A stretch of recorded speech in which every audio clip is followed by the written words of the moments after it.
بسم اللہ الرحمن الرحیم۔ علیہ السلام۔ حضرت ایوب علیہ السلام بھی اللہ تعالیٰ کے مشہور و معروف اور برگزیدہ نبی گزرے ہیں۔ ایک طرف آپ علیہ السلام کی زندگی مصائب و آلام سے پر ہے تو دوسری طرف صبر و استقامت، تسلیم و رضا، توکل علی اللہ جیسے اوصاف سے آپ علیہ السلام کی تاریخ نظر آتی ہے۔ چنانچہ آج بھی عام طور پر لوگوں میں صبر ایوب علیہ السلام مشہور ہے۔ حق تعالیٰ نے اسی وصف کی وجہ سے قرآن پاک میں ان الفاظ میں تذکرہ فرمایا، ہم نے ایوب علیہ السلام کو بہت صبر کرنے والا پایا۔ گویا صبر کا لقب آپ علیہ السلام کو حق تعالیٰ نے دیا۔ اس کے علاوہ آپ علیہ السلام کو نعم العبد، ایوب علیہ السلام بہت اچھا بندہ تھا کا خطاب بھی اللہ تعالیٰ کی طرف سے عطا کیا گیا۔ لیکن اللہ تعالیٰ نے اپنے مقرب نبی کو جن القاب و خطاب سے نوازا، اس کے مقابلے میں عوام نے آپ علیہ السلام کی تاریخ کو افسانہ بنا دیا اور آپ علیہ السلام کے صحیح حالات معلوم کرنا دشوار ہو گیا۔ آپ علیہ السلام کا زمانہ رسول اللہ صلی اللہ علیہ وآلہ وسلم سے 21 صدیاں پہلے بیان کیا جاتا ہے۔ آپ علیہ السلام انبیاء بنی اسرائیل کے ایک فرد اور حضرت اسحاق علیہ السلام کی اولاد میں سے ہیں۔ گویا حضرت ابراہیم علیہ السلام کے خاندان کے چشم و چراغ ہیں۔ آپ علیہ السلام بڑے غریب پرور اور مہمان نواز تھے جو حضرت ابراہیم علیہ السلام سے ورثے میں ملی تھی۔ قرآن مجید میں آپ علیہ السلام کا تذکرہ 4 سورتوں میں آیا ہے۔ آپ علیہ السلام کے 7 بیٹے اور 7 بیٹیاں تھیں، 1000 اونٹ، 1000 بکریاں، 500 غلام اور 500 اہل و عیال تھے۔ آپ علیہ السلام اس وقت مالداروں میں شمار ہوتے تھے اور ہر وقت خدا کی یاد میں مشغول رہتے اور شکر گزاری کرتے۔ شیطان آپ علیہ السلام کی عبادت اور خدا کی شکر گزاری کو دیکھ کر حسد کی آگ میں جلتا اور آپ علیہ السلام کو اپنے پھندے میں پھانسنے کی کوشش میں لگا رہتا۔ غیب سے ندا آئی، اے لئن ایوب میرا صالح اور شاکر بندہ ہے، اس پر تیرا کچھ اثر نہیں ہوگا۔ شیطان نے کہا، خدایا تو نے اس کو ثروت اور فراغت اور قدرت عطا کی ہے اور اس کی آنکھیں اولاد کے دیدار سے روشن ہیں، پھر تیرا شکر کیوں نہ کرے؟ اگر تو اس سے یہ ساری نعمتیں چھین لے تو ہرگز تجھے یاد نہیں کرے گا اور تیری بندگی سے بیزار ہو جائے گا۔ فرمایا، اے ابلیس، تیرا یہ گمان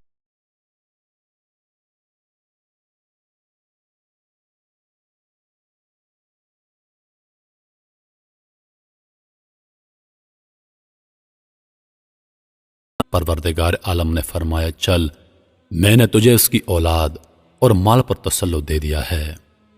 ابلیس لعین خوش ہو گیا اور اپنی ذریت اور تابعداروں کو جمع کر کے اس نے حضرت ایوب علیہ السلام کے مال مویشی دریا میں غرق کروا دیے۔ شیطان خود گوالی کی صورت میں حاضر خدمت ہوا اور مویشی ڈوب جانے کی خبر دی۔ حضرت ایوب علیہ السلام نے فرمایا، خدا کا شکر ہے جس نے اپنے فضل سے دیا تھا اور عدل سے واپس لے لیا۔ شیطان مایوس ہو کر اپنے ذریت سے کہا، حضرت ایوب علیہ السلام کی زراعت اور خرمن کو آگ لگا دو۔ جب وہ سب جل کر راکھ ہو گئے تو شیطان نے آ کر کہا، آپ علیہ السلام نمازوں میں لگے ہوئے ہیں اور ادھر سب کھیت اور باغات جل کر فنا ہو گئے ہیں۔ حضرت ایوب علیہ السلام وہی جواب دے کر عبادت میں مشغول ہو گئے، بلکہ کمال دل جمعی سے فارغ ہو کر عبادت کرنے لگے۔ شیطان لعین مخزون اور مضطرب ہو کر واپس ہوا اور اس طرح اس نے سب گھر بار کا سامان تباہ و برباد کر دیا۔ وہ ملعون ہر تباہی کی خبر حضرت ایوب علیہ السلام کو دیتا گیا، لیکن حضرت ایوب علیہ السلام پہلے سے بھی زیادہ دل جمعی سے عبادت کرنے لگے۔ حضرت ایوب علیہ السلام کی سب اولاد ایک مکان میں تعلیم میں مشغول تھی۔ شیطان نے مکان ان پر گرا دیا اور فرزندان سعادت مند اس مکان کے نیچے دب کر جم بھاگ ہو گئے۔ یہ خبر بھی شیطان نے حضرت ایوب علیہ السلام کو دے دی۔ پھر بھی حضرت ایوب علیہ السلام صابر و شاکر ہو کر عبادت میں مشغول رہے اور توکل کی رسید تھامے رکھی۔ ذرا بھر بھی آپ علیہ السلام کے مزاج میں تغیر نہ آیا۔ پھر خدا کا امتحان آپ علیہ السلام کے بدن پر آیا۔ شیطان نے کہا، یا خدایا، اب مجھے ان کے بدن پر اختیار دے دے، پھر معلوم ہوگا کہ یہ کس طرح عبادت کرتا ہے۔ پروردگار عالم نے فرمایا، بغیر زبان، دل اور کانوں کے میں نے تجھے تسلط دے دیا ہے، یہ بھی تو کر کے دیکھ لے۔ چنانچہ شیطان جادوگر کی صورت میں آیا اور آپ علیہ السلام کی ناک میں پھونک ماری۔ اس کی حرارت سے پورے بدن میں خارش شروع ہو گئی، جس سے گوشت پوست پھٹنے لگا اور تمام بدن میں کیڑے پڑ گئے۔ لوگوں نے آپ علیہ السلام کو شہر سے باہر ایک جھونپڑی میں ڈال دیا۔ ہر کوئی آپ سے بیزار ہو گیا سوائے بی بی رحمت رضی اللہ تعالی عنہا کے۔ انہوں نے کمر بستہ ہو کر آپ علیہ السلام کی خدمت کی۔ جب سب مال و دولت ختم ہو گیا تو بی بی نیک بخت نے مزدوری شروع کر دی۔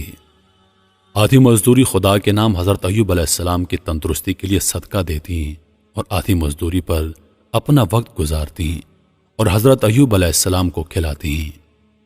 جب بھی مزدوری کے واسطے جاتی تو راستے میں شیطان کھڑا ہوتا اور کہتا رہتا، تو جوان اور صاحب جمال ہے، کس واسطے مزدوری کرتی ہے اور اپنی جوانی کو تو ایسے آدمی کی خدمت میں برباد کرتی ہے۔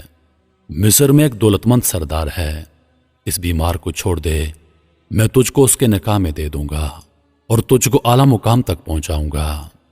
وہ بی بی پاک اعتقاد والی اس کی کسی بات کی طرف التفات نہ کرتی، بلکہ واپسی پر وہ سارا حال تھا۔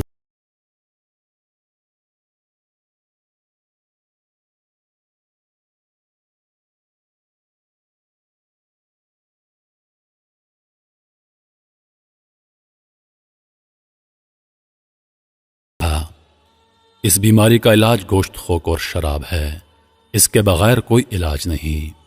اور بعض نے کہا کہ ایک دن بی بی نے اپنے تھوڑے سے سر کے بال کاٹ کر فروخت کر دیے تھے۔ شیطان طبیب بن کر آیا اور بی بی سے کہا، اس کا علاج میں کرتا ہوں لیکن شفا مجھ سے سمجھو۔ جب یہ بیماری لمبی ہو گئی تو حضرت ایوب علیہ السلام نے خدا کی جناب میں فریاد شروع کر دی، جیسا کہ ارشاد باری تعالی ہے، یاد کر ہمارے بندے ایوب علیہ السلام کا ذکر، جب اس نے اپنے رب کو پکارا کہ مجھے شیطان نے رنج اور دکھ پہنچایا ہے۔ حضرت ایوب علیہ السلام کو جب شیطان کی طرف سے خبریں پہنچیں تو اس وقت انہوں نے خدا سے فریاد کی۔ اس سے پہلے کہ ان کو اتنی شدت کی بیماری دراز گزری تھی، انہوں نے فریاد تک نہ کی تھی۔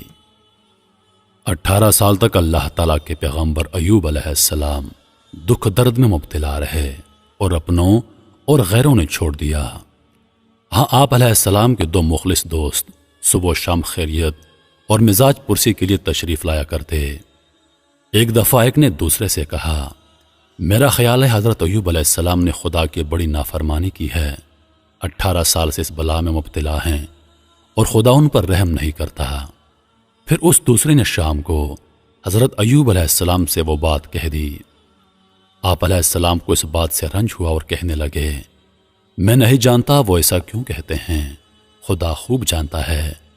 میری تو یہ حالت تھی کہ جب 2 بندے آپس میں جھگڑتے، میں دیکھتا دونوں خدا کو درمیان میں لاتے تو مجھ سے یہ دیکھا نہ جاتا کہ خدا تعالیٰ کے عزیز نام کو اس طرح یاد کیا جائے، کیونکہ 2 میں سے ایک ضرور مجرم ہوگا اور وہ دونوں اللہ تعالیٰ کا نام لے رہے ہیں، تو میں اپنے پاس سے دے دلا کر ان کے جھگڑے کو ختم کر دیتا تھا، خدا کے نام کی بھی ادبی نہ ہو۔ اس وقت آپ علیہ السلام کی حالت یہ تھی کہ چل پھر نہ سکتے تھے، بلکہ پیشاب پخانے کے بعد آپ علیہ السلام کی بیوی صاحبہ اٹھاتی ہیں۔ ایک دن آپ علیہ السلام کی بیوی صاحبہ نہ تھیں تو آپ علیہ السلام کو بڑی تکلیف ہوئی۔ آپ علیہ السلام نے خدا بند کریم کے دربار میں اپنی صحت کے واسطے دعا کی۔ ارشاد باری تعالی ہے، اور ایوب نے جب پکارا اپنے پروردگار کو، بے شک مجھے بہت تکلیف ہو رہی ہے، حالانکہ تو سب رحم کرنے والوں سے زیادہ رحم کرنے والا ہے۔ پروردگار عالم نے آپ علیہ السلام کی فریاد کو منظور فرما لیا، جیسا کہ ارشاد ہے، پس قبول کیا اس کی فریاد کو اور دور کر دی ہم نے وہ تکلیف جس میں وہ مبتلا تھا، اور دیا ہم نے اس کو اہل اس کا، اور اپنی رحمت سے اتنا ہی اور دے دیا، اس لیے کہ عابدوں کے لیے یادگار ہے۔ حضرت ایوب علیہ السلام نے جب اللہ پاک کے دربار میں دعا کی، اللہ پاک نے ان کی دعا کو قبول فرمایا اور حکم ہوا کہ زمین پر اپنا پاؤں مارو۔ پاؤں لگتے ہی وہاں سے ایک چشمہ ابلنے لگا، جیسا کہ ارشاد باری تعالیٰ ہے، اپنا پاؤں مارو، یہ نہانے کا ٹھنڈا اور پینے کا پانی ہے۔ پاؤں مارتے ہی چشمہ جاری ہو گیا، حکم ہوا اس کا پانی پی لو۔ جب پاؤں مارے تو 2 چشمے جاری ہو گئے، ایک نہانے کے واسطے اور دوسرا پینے کے واسطے۔ نہانے سے بدن کے اوپر کی بیماری چلی گئی اور پینے سے اندرونی بیماری سب جاتی رہی، ظاہری اور باطنی عافیت اور کامل تندرستی حاصل ہو گئی۔ حضرت ایوب علیہ السلام نے اللہ پاک سے التجا کی، یا الہی تو ارحم الراحمین ہے، میری حالت پر رحم فرما۔ بی بی صاحبہ جب آئیں تو اس سے پہلے حضرت جبریل علیہ السلام عمدہ لباس پہنا کر حضرت ایوب علیہ السلام کو چلے گئے تھے۔ بی بی صاحبہ نے آ کر دیکھا کہ مریض شوہر تو کہیں نہیں اور کوئی تندرست نورانی چہرے والا آدمی بیٹھا ہے۔ وہ پہچان نہ سکیں اور دریافت کرنے لگیں، اے اللہ کے بندے، یہاں پر اللہ کے نبی جو دکھ درد میں مبتلا تھے، کیا آپ نے ان کو دیکھا ہے؟ واللہ جب وہ تندرست تھے تو آپ جیسے تھے۔ آپ علیہ السلام نے فرمایا وہ میں ہی ہوں۔ اس وقت بڑی خوشی سے بی بی صاحبہ نے فرمایا یہ کیسے ہوا؟ فرمایا خدا کا فضل آ گیا اور سارا واقعہ بیان فرمایا۔ آپ علیہ السلام کی 2 کوٹھیاں تھیں، ایک گیہوں کے لیے اور ایک جو کے لیے۔ پروردگار عالم نے 2 ابر بھیجے، ایک سے سونا برسا، وہ دونوں کوٹھیاں اناج سے اور دوسری سونے سے بھر گئیں۔ رسول اللہ صلی اللہ علیہ وآلہ وسلم نے ارشاد فرمایا ہے، حضرت ایوب علیہ السلام نہا رہے تھے کہ آسمان سے سونے کی ٹڈیاں برسنے لگیں۔ آپ علیہ السلام نے جلدی جلدی ان کو اپنے کپڑے میں سمیٹنا شروع کر دیا۔ اللہ پاک نے آواز دی، اے ایوب، کیا میں نے تجھے غنی اور بے پرواہ نہیں بنایا؟ آپ علیہ السلام نے جواب دیا، ہاں خدایا، بے شک تو نے مجھے بہت کچھ دے رکھا ہے، میں اس سے غنی اور بے نیاز ہوں، لیکن تیری رحمت سے بے نیاز نہیں ہوں، بلکہ اس کا تو پورا محتاج ہوں۔ بس پروردگار عالم نے اپنے صابر پیغمبر کو نیک بدلے اور بہتر جزائیں عطا فرمائیں، اور اولاد بھی آپ کو دوبارہ عطا فرما دی، بلکہ اس سے کہیں زیادہ عطا کی۔ مردہ اولاد بھی خدا نے دوبارہ زندہ کر دی اور اتنی ہی مزید اولاد عطا فرمائی۔ یہ تھا اللہ تعالیٰ کا رحم جو ان کے صبر، استقلال اور رجوع اللہ اور تواضع اور انکساری کے بدلے اللہ تعالیٰ نے ان کو عطا فرمایا، اور عقل مندوں کے لیے نصیحت اور عبرت ہے۔ وہ جان لیتے ہیں کہ صبر کا بدلہ انجام کشادگی ہے، راحت اور رحمت ہے۔ حضرت ایوب علیہ السلام کی بیماری کی حالت میں ایک دن ان کی بیوی صاحبہ اپنے بالوں کے لٹ بیچ کر ان کے لیے کھانا لائیں، تو اس بات سے حضرت ایوب علیہ السلام ناراض ہو گئے اور قسم کھائی کہ اگر میں تندرست ہو گیا تو تجھے 100 کوڑے ماروں گا۔ اور بعض روایات میں یوں بیان کیا گیا ہے کہ شیطان نے کہا تھا کہ اس کا علاج میں کرتا ہوں، لیکن شفا میرے سے سمجھے۔ اور بعض کے نزدیک یہ کہ شیطان نے شراب، گوشت، خنزیر وغیرہ ناجائز چیزیں سبب شفا بتائیں، جیسا کہ بیان ہو چکا ہے۔ تو آپ علیہ السلام نے قسم کھائی تھی۔ بہرحال اب قسم پورا کرنے کا ارادہ کیا، لیکن ایسی نیک صفت خاتون ایسی سزا کے لائق نہ تھی جو سزا حضرت ایوب علیہ السلام نے تجویز کر رکھی تھی۔ اس لیے رب العالمین نے ان پر رحم فرمایا، جیسا کہ ارشاد باری تعالیٰ ہے، اور اپنے ہاتھ میں تیلیوں کے ایک جھاڑو لے کر مار دے اور قسم کے خلاف نہ کر۔ سچ تو یہ ہے کہ ہم نے اسے بڑا صابر بندہ پایا، وہ بڑا نیک بندہ تھا اور بڑی ہی رغبت رکھنے والا۔ یہی دستور خداوندی ہے کہ وہ اپنے نیک بندوں کو جو اس سے ڈرتے ہوں برائیوں اور بدیوں سے محفوظ رکھتا ہے۔ حضرت ایوب علیہ السلام بڑے صابر شاکر پائے گئے، اور خداوند فرماتا ہے، آپ کے دل میں ہماری سچی محبت تھی، وہ ہماری طرف جھکتا رہا اور ہم سے لو لگائے رکھا۔ جو اللہ تعالیٰ سے ڈرتا ہے تو پروردگار عالم ارحم الراحمین اس کے لیے چھٹکاری کی صورت نکال دیتا ہے۔ محترم عزیز دوستو، یہ تھا حضرت ایوب علیہ السلام کا واقعہ۔ امید کرتا ہوں کہ ویڈیو آپ دوستوں کو پسند آئی ہوگی۔ ویڈیو پسند آ جائے تو لائک اور شیئر ضرور کر دیجیے گا۔ اور آنے والی نئی ویڈیوز کے لیے ہمارے چینل کو سبسکرائب کر دیں اور ساتھ میں موجود گھنٹی کے بٹن کو ضرور دبا دیں تاکہ ہماری ہر نئی آنے والی ویڈیو سب سے پہلے آپ تک پہنچے۔ مجھے دیجیے اجازت۔ سانسوں نے وفا کی تو اگلی بار ایک اور ویڈیو لے کر آپ کی خدمت میں حاضر ہوں گا۔ تب تک کے لیے خدا حافظ۔ اللہ پاک آپ سب کا حافظ و نگہبان۔ ہنستے رہیے اور ہمیشہ مسکراتے رہیے۔